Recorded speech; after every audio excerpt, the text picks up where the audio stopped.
C'est bon? C'est pas difficile? C'est vachement bon, franchement. Et c'est pas si dur que ça à faire, du coup c'est rapide en plus. Bah, tu vas mettre.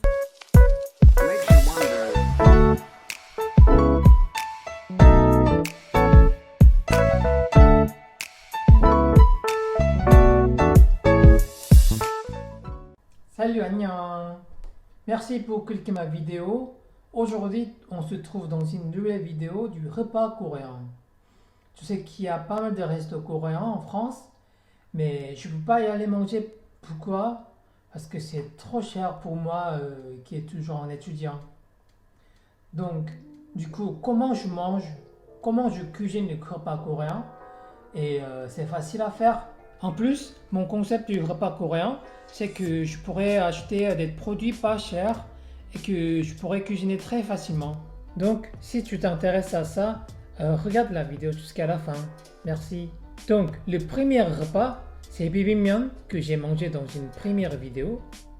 On appelle ça les nouilles épicées servies froid en français. Donc d'abord, ce dont tu as besoin, c'est les nouilles.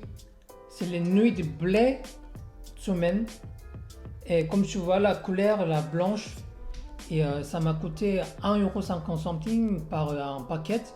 Et par un paquet, tu as 5 nouilles. En fait, j'ai pris les nouilles japonaises parce que c'était le moins cher.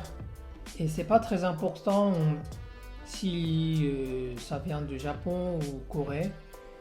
Mais il faut que tu prennes les nouilles de blé semaine. Ensuite, c'est un produit le plus important pour le repas coréen, c'est gochujang. C'est pâte de piment rouge. Normalement, ça coûte 3-4 € par un paquet. Et le gochujang, c'est vraiment bien beaucoup utilisé dans un repas coréen. C'est vraiment obligatoire. Ensuite, c'est les piments en poudre.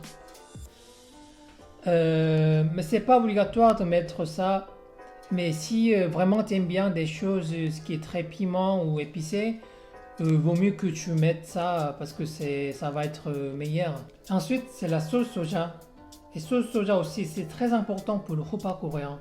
Il faut que tu achètes ça pour le repas coréen.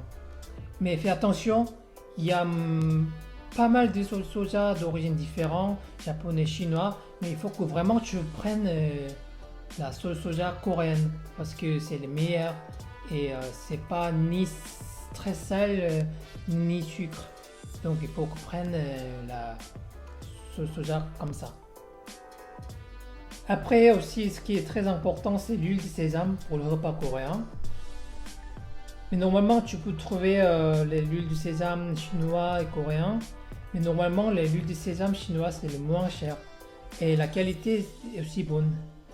Après, ce dont tu as besoin, c'est du sucre et du vinaigre et poivre. Je suis sûr que tu les as déjà chez toi. Si tu vis dans une ville où il n'y a pas de magasin coréen ou asiatique, tu peux mettre le lien où tu peux acheter les produits coréens par internet en dessus là. Donc, va regarder le lien. Un tiers de sucre.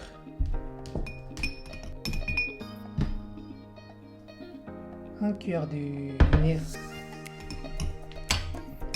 La moitié du cuillère de poudre. Du piment poudre. Encore un cuillère de huile de sésame. Hop. Un cuillère de soja. Hop. Un petit peu de poivre. Et dernièrement, plus important, c'est les pâtes de piment.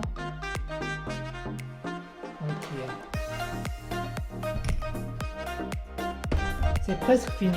Et tu mélanges.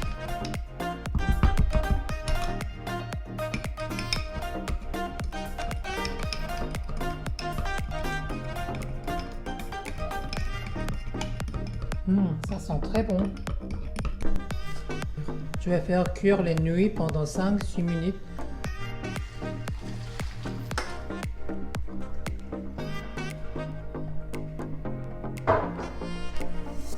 Il faut bien rincer les nouilles avec de l'eau froide pour que la chaleur part et que les nouilles deviennent froides.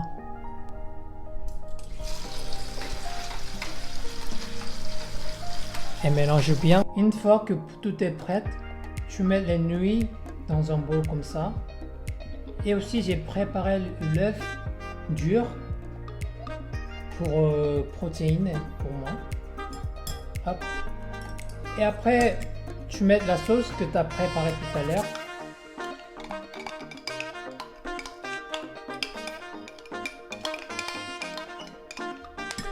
Après, mélange.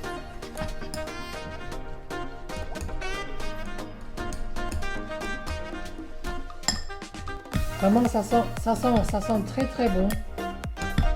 Après, tu peux aussi mettre les concombres.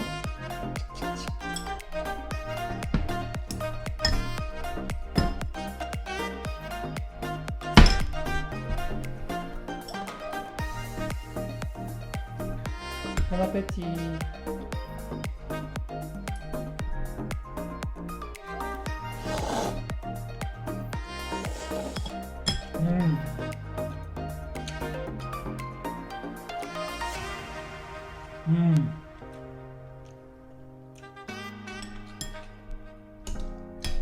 Essaye de cuisiner ça, c'est vraiment très très bon. Bye.